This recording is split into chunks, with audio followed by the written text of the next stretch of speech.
අම්මා රෙදිනවන දිහා මාග්‍රට් බලාගෙන හිටියා. මමි මට ඉංග්ලිෂ් පේපර් එකට ලකුණු 95යි.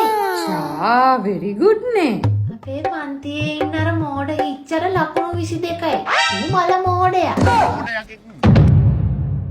තාත්තා වගේම තමයි එනම් පොඩි එක.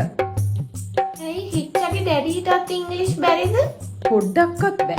ඊට අවුරුදු 10කට කලින් ওই මිනිස්සයා අපේ ගෙදර ආවනේ ඉංග්‍රීසි වචනයක්වත් බැරුව මාව කසාද මඳින්න අහන් 100ක් ගහලා පැන්නුවේ. මේ ඉන්නේ ඉංග්‍රීසි වචනයක්වත් බැරුව කසාදයක් කරගන්න ආපු සානක. මාමණ්ඩිට පේන්නේ නැති වෙන ෂේප් එකේ කෝල්ලයක් අරගෙන තමයි කොල්ල වැඩේ ගොඩ දාගන්න හැදුවේ. මූ තමයි එහා පැත්තෙන් නම් අහන ඉංග්‍රීසි වචන වලට තේරුම කියන්න බලන් හිටපු එක. පුතාට කියන්න මම දැන් අවුරුදු 25ක් තිස්සේ ඉංග්‍රීසි ටීච් කරනවා.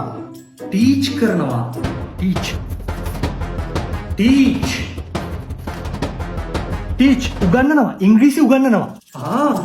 අවුරුදු 25ක් ඉංග්‍රීසි උගන්වනවා කියන්නේ නියමයිනේ තාත්තේ. ඔය දෙන්න මේ වෙනකොට ඩේට් කරනවද? ඩේට්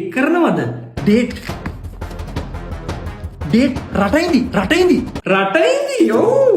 අපි හම්බ වුණාම රටයින්දි තමයි කන්නේ. මොකද? ඩේට් රටයින්දි. වෙල් ඒක නෙවෙයි මම අදහස් කරේ. වෙල් ලින්ද වෙල් කියන්නේ ලින්ද ළඟ ඉඳගෙනත් අපි රටයින්දි නම් කාලා තියෙනවා. ඈ මස්ටර් ලද්දා මට සෙකන්ඩ් එකක් දෙන්න. සෙකන්ඩ් කියන්නේ මම දෙවනියා කියන්නේ අංකල් මේ ලිඳ ළඟ රටින්දි ළඟ කියන්නේ අපි දෙන්න විතරයි මේ අපෙන් පස්සේ ආපු කෙනෙක් ගැන දහන්නේ. මොකක්?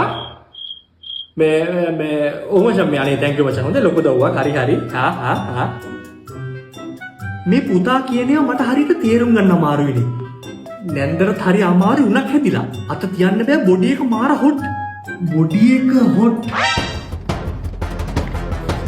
අම්මට උඩු.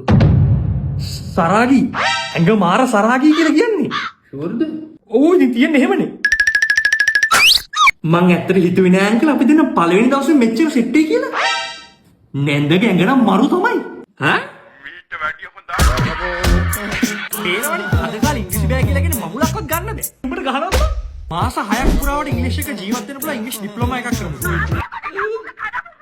මේක ඔෆර් කරන ලක්ෂ්‍ය කැම්පස් එකේ. වැඩේ වෙන්නේ සූම් තාක්ෂණයේ සහ මේක UGC රෙකග්නයිස් ප්‍රෝග්‍රෑම් එක. හැම ලෙක්චර් එකකටම අදාළේ ලෙක්චර් මැටීරියල්ස් එක ඔයාලට පුළුවන් LMS එකෙන් ඔයාලට කැමති වෙලාවක රිෆර් කරන්න. 071 5 22 22 18. මතක තියාගන්න මාරනේ සියොන් තව පාරක් කියනවා 071 5 22 22 18. දැම්ම කෝල් එකක් දෙන්න.